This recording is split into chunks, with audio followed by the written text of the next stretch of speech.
Oh, Governor Chris Christie. He took a break from his usual role in Trenton, headed to New York to take part in some late-night TV and hijinks.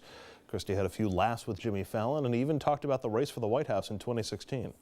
Now, hypothetically. All right, so hypothetical. Hypothetically, you run for president. Okay, hypothetically. Hypothetically, Hillary Clinton runs for president. Hypothetically.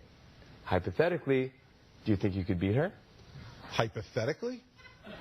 You bet.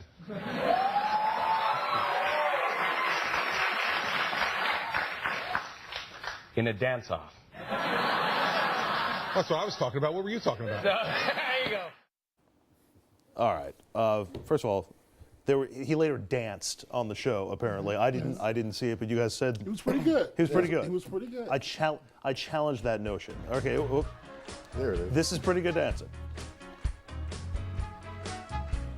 The lawnmower. The lawnmower. Yeah. Okay. So this is like the evolution of dancing, and you know, Richard St. Paul. I hear a lot about President Obama wearing dad jeans.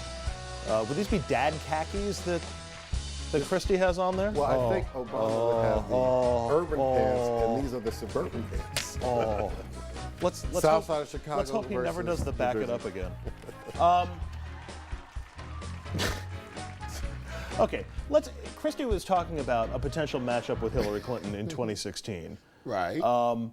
Let's focus first on the Republican nomination. Okay. Now, we've been saying for quite some time that we think he's got serious problems. He might be dead in the water, but he still has that personality.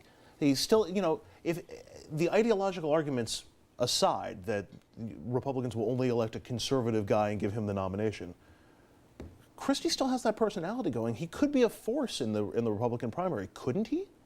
The personality of being revengeful, or right. the Machiavellian type personality? But he's got that personality when he's dealing with the press, when he's at a debate, when if he gets back to the old Chris Christie. Yeah, I mean, there's no doubt that he could still be, a candidate for president. I mean, he is an executive in the state of New Jersey, which is a Democratic state for the most part, right? He has the experience, and he certainly, when you look at who you want to nominate for president, you want to nominate somebody who has the experience and who you think will be a good president, and who also you think would be a good person to have a beer with. And I think that's what he's showing, is the softer side on the That front. is a great party line. I'm going to hire you. Literally a party line, right? It's literally a party line, right? Just remember, in 2012, right. Herman Cain was the front runner for a while. Right. Michelle Bachmann was the front runner for a while. I mean, based primarily on their personality, their TV appearances, their debate appearances. And the moment they became the front runner, what happened? You already know the answer to that. They absolutely cratered. Right. And so just imagine this. One may say, oh, you're being unfair to the governor, Dominic. No, I say this. Go to Nevada, go to Iowa, go to New Hampshire, and the first time Governor Christie does his Governor Christie routine, when some elderly woman asks a question and he shouts her down, the press will turn on him like night and day. It's never going to happen. He's not going to get the nomination. Odds of him winning the Republican nomination? Zero? You're saying zero? Odds of Christie winning the Republican nomination? 50-50. 50-50. That makes him the front runner in your mind. But absolutely. Him and Jeb Bush. Now, Jeb Bush is a different story. Jeb Bush, as I've said to you, can beat Hillary Clinton. Yeah, but Jeb Bush has additional baggage. I'm not so sure he Which I think is very helpful, by the way. You give because it makes him look like a ordinary American. You give Christie zero chance of winning the Republican nomination. From the Dominic gives zero chance file, Zephyr Teachout has announced that she's going to challenge Andrew Cuomo in the Democratic race for governor. She announced it in an interview with BuzzFeed this afternoon. She's going to collect enough signatures for a primary showdown with the incumbent governor. She ran for the Working Families Party nomination, but was beaten after he worked out a convention deal with party leaders. Party leaders are now encouraging their supporters to back Cuomo in the Democratic primary.